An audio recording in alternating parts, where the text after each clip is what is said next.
A atuação do Espírito Santo no plano da redenção. Texto áureo. Assim, pois, as igrejas em toda a Judéia, Galiléia e Samaria tinham paz e eram edificadas, e se multiplicavam, andando no temor do Senhor e na consolação do Espírito Santo. Atos 9, versículo 31. Verdade prática.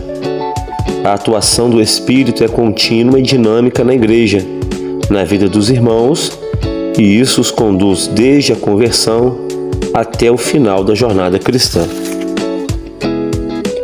Leituras complementares. Números 11, versículo 17. O Espírito Santo exerce também a função de juiz. 1 Samuel 16, versículo 14. O Espírito reprova a desobediência. 1 Coríntios 6, versículo 11. O processo da salvação é realizado em nome de Jesus e pelo Espírito Santo. Efésios 1, versículos 13 e 14. O penhor do Espírito é a garantia da nossa herança. Filipenses 3:3. A verdadeira adoração cristã é no Espírito Santo. Tito 3:5. Fomos transformados pelo poder do Espírito de Deus. Leitura bíblica em classe. João 16, versículos 7 ao 13.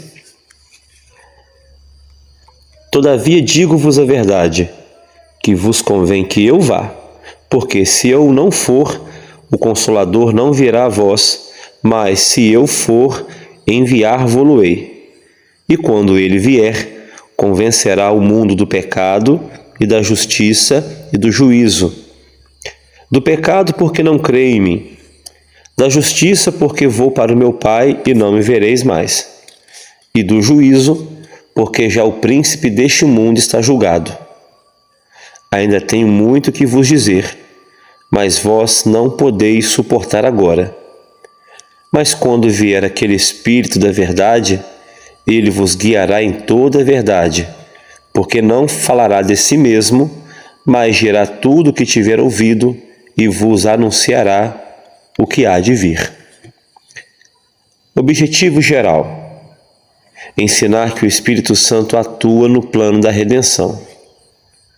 Objetivos específicos: desenvolver o ensino sobre o Espírito Santo como promessa nas Escrituras, destacar o Espírito Santo como consolador e ensinador, e asseverar que o Espírito Santo tanto reprova como convence o mundo.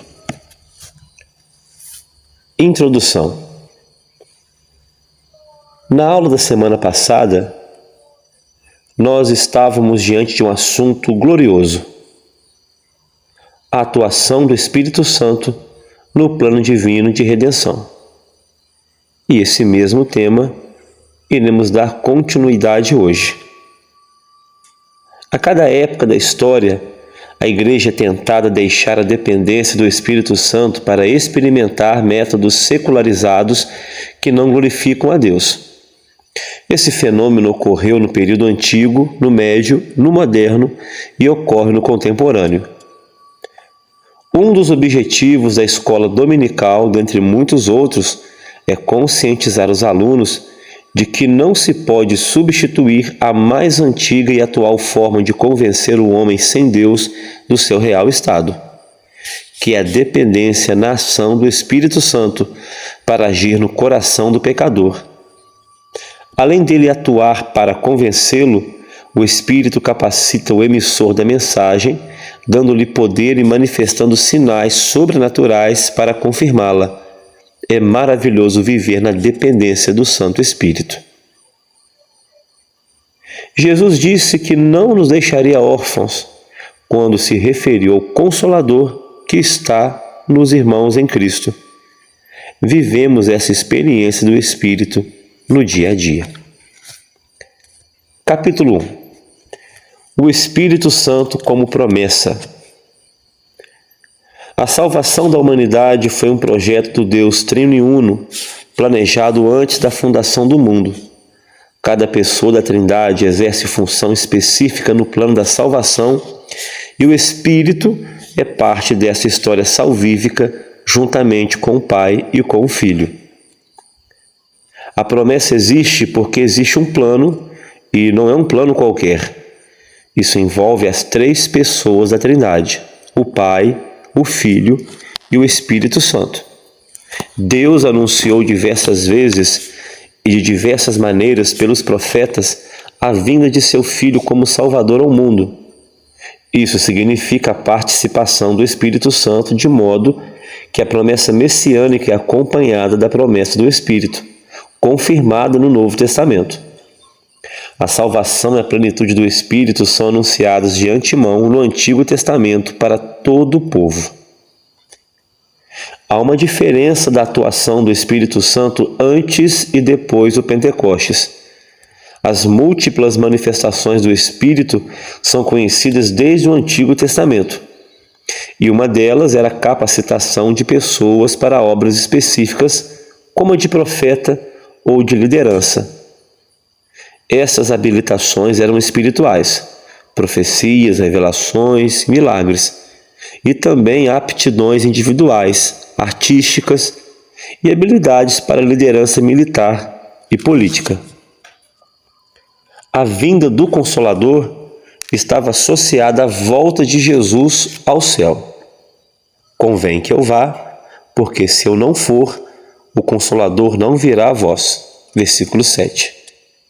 Isso porque o cumprimento dessa promessa estava vinculado à obra expiatória do Calvário. Jesus disse também que tinha muita coisa para ensinar aos seus discípulos, mas eles ainda não estavam preparados para ouvir.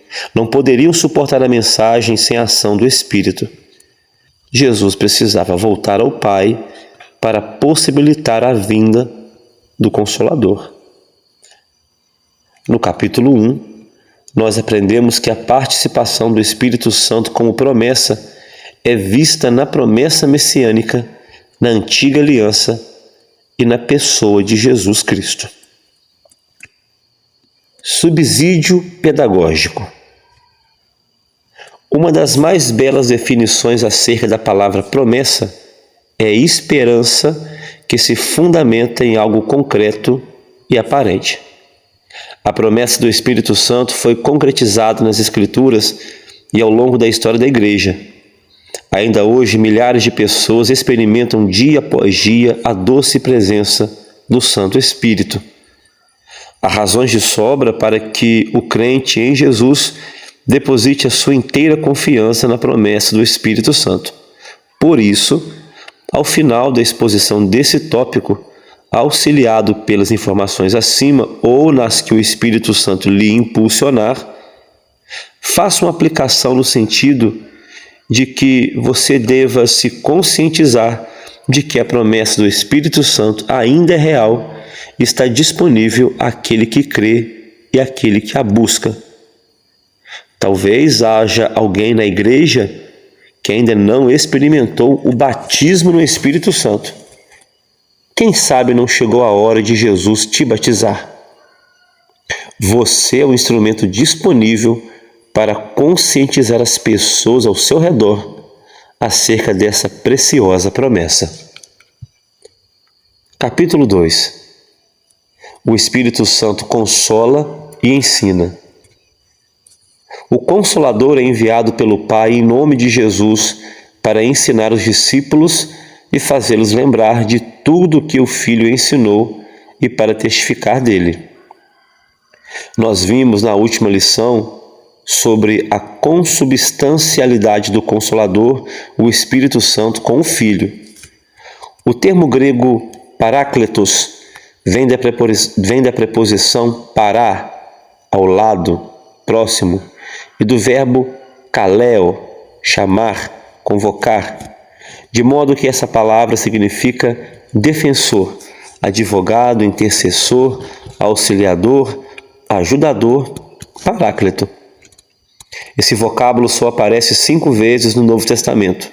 4 vezes se refere ao Espírito Santo e uma ao Senhor Jesus, traduzida em 1 João 2, versículo 1, como advogado.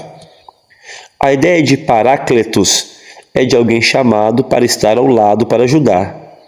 A tradução em português de Consolador é mais apropriada no contexto da promessa anunciada por Jesus no Evangelho de João.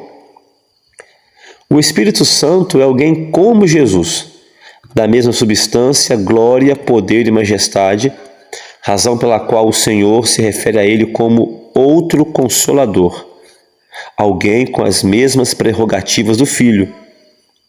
Jesus disse que o Pai ensina. O ensino era parte do ministério de Jesus, de modo que essa tarefa é parte também da atuação do Espírito Santo.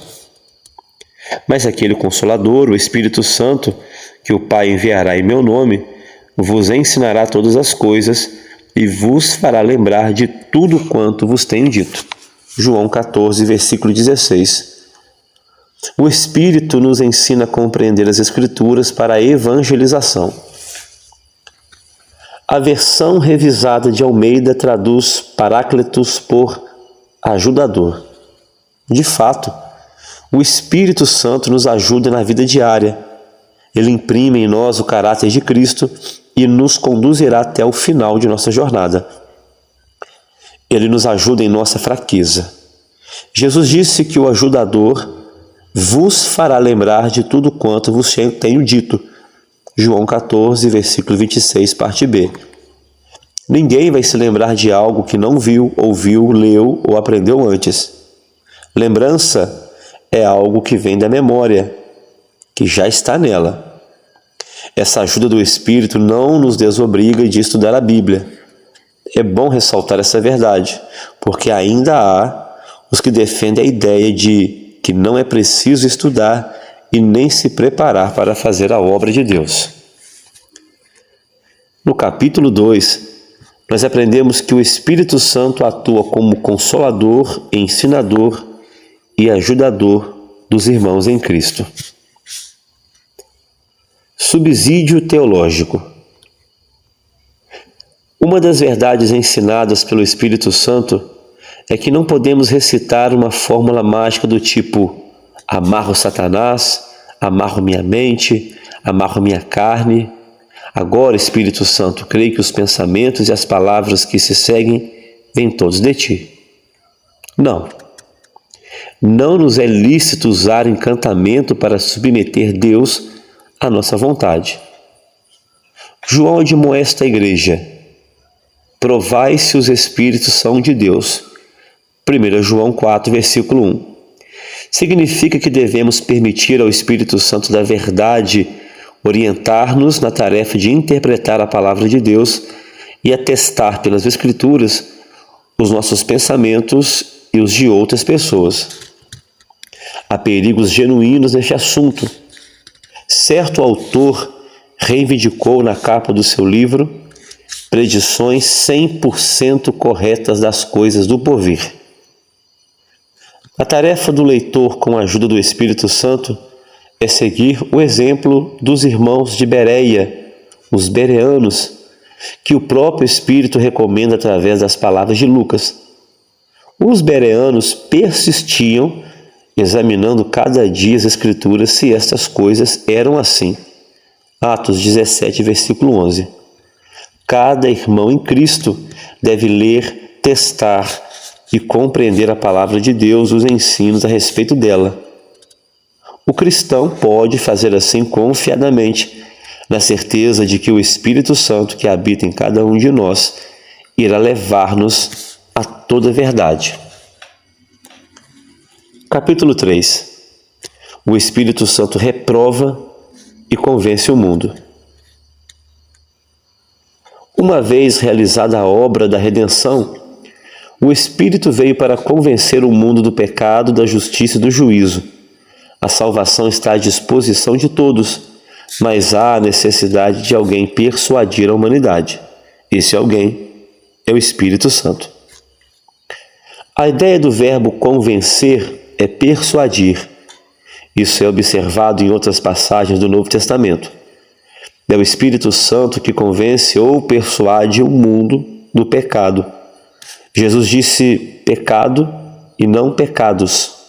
Isso porque ele não está falando de alguns pecados ou transgressões específicas, mas da incredulidade, isso é, o pecado.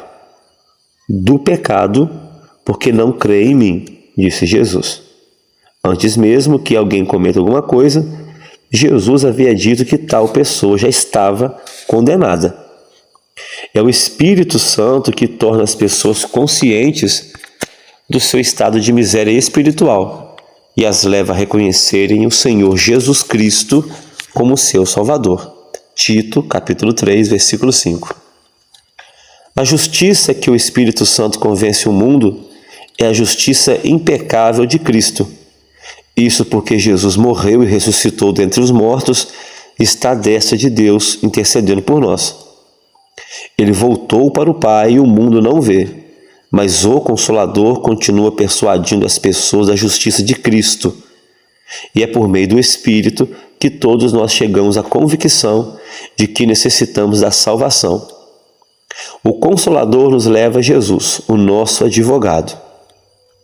Temos um advogado para com o Pai, Jesus Cristo, o justo. E ele é a propiciação pelos nossos pecados, e não somente pelos nossos, mas também pelos de todo o mundo. 1 João, capítulo 2, versículos 1 e 2. Jesus disse ainda, e do juízo, porque já o príncipe deste mundo está julgado. O príncipe deste mundo é uma referência a Satanás, derrotado com a vitória de Cristo no Calvário. O Espírito Santo convence o mundo do juízo, ou seja, trata-se de julgamento. Que julgamento? Nossos pecados foram julgados em Cristo na cruz e Satanás perdeu as multidões do mundo que vieram a Jesus pela ação do Espírito Santo. Mas esse julgamento se refere ao mesmo tempo ao julgamento de Satanás, que já começou e será concluído na consumação dos séculos. O diabo ainda luta numa batalha que já foi perdida. Esse juízo é uma referência ao julgamento de nossos pecados na cruz do Calvário e, ao mesmo tempo, ao julgamento de Satanás, que já foi vencido por Jesus na sua morte e ressurreição. No capítulo 3, nós aprendemos que o Espírito Santo convence o mundo do pecado, da justiça e do juízo. Subsídio teológico. Paulo nos revela que se confessarmos com a nossa boca que Jesus é o Senhor e realmente crermos que Deus o ressuscitou dentre os mortos, seremos salvos. Porque quando cremos no coração, somos justificados. E quando confessamos que Deus ressuscitou Jesus dentre os mortos, somos salvos. Paulo nos garante que ninguém pode dizer Jesus é Senhor, a não ser pelo Espírito Santo. 1 Coríntios, capítulo 12, versículo 3. Paulo não está afirmando ser impossível aos hipócritas ou falsos mestres falarem da boca para fora as palavras Jesus é Senhor, mas dizer que Jesus é verdadeiramente Senhor, o que envolve o compromisso de segui-lo e de cumprir a sua vontade, ao invés dos nossos próprios planos e desejos. E isso exige a presença do Espírito Santo dentro de nós e um coração e espíritos novos, conforme conclama Ezequiel 18, versículo 31. Nosso próprio ser confessa que Jesus é Senhor à medida que o Espírito Santo começa a transformar-nos segundo a imagem de Deus. Conclusão. Diante do exposto, ficamos sabendo que o sentido de consolador aplicado ao Espírito é inerente à sua natureza e obra. O Espírito Santo atua na igreja para guiar o povo de Deus de forma coletiva como as ovelhas individualmente e age também no mundo no processo da salvação. Amém.